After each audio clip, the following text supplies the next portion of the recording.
When handicapping college football, it is always best to start with the fundamentals. It is important to know how a team will move the football and score points. What are they good at? What do they emphasize?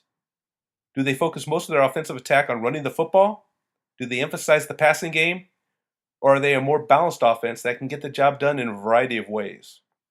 Past and present stats and coaches should help you get a good read on each team. But this is college football where player turnover is constantly changing, so you'll need to adjust for this year's skill set. A few examples might include a team that passed a lot the previous season with a superstar quarterback may cut way back on that approach if he graduated.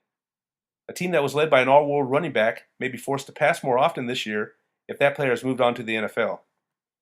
Ultimately, you need to make a best estimate of how each team will try to move the ball during the season and how successful they're likely to be with that approach.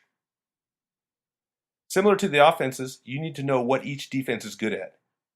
After reviewing last year's stats and making adjustments for returning starters or any coaching changes that could influence this year's performances, you want to be able to state fairly confidently what each team's defensive strengths and weaknesses are. It is always difficult to handicap turnovers, and there's a lot of randomness involved in the play-by-play dynamics of college football.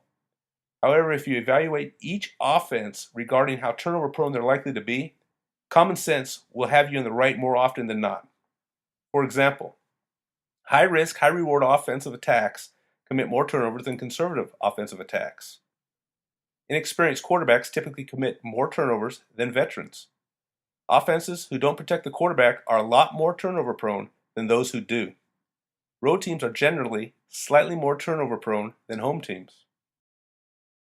Now that we've identified some of the fundamentals to be on the lookout for, consider wagering on strong rushing teams versus opponents who are soft against the run. Strong rushing teams in weather conditions that inhibit passing. Strong passing teams versus opponents who play poor pass defense.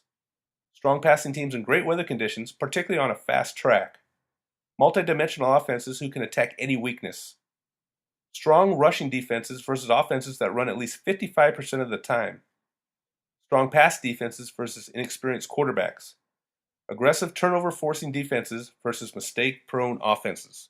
If you do the work on the fundamentals, and then focus on the best handful of options per Saturday, you're very likely to be pleased with the results. For more college football handicapping tips, please sign up for our free ebook in the description section below.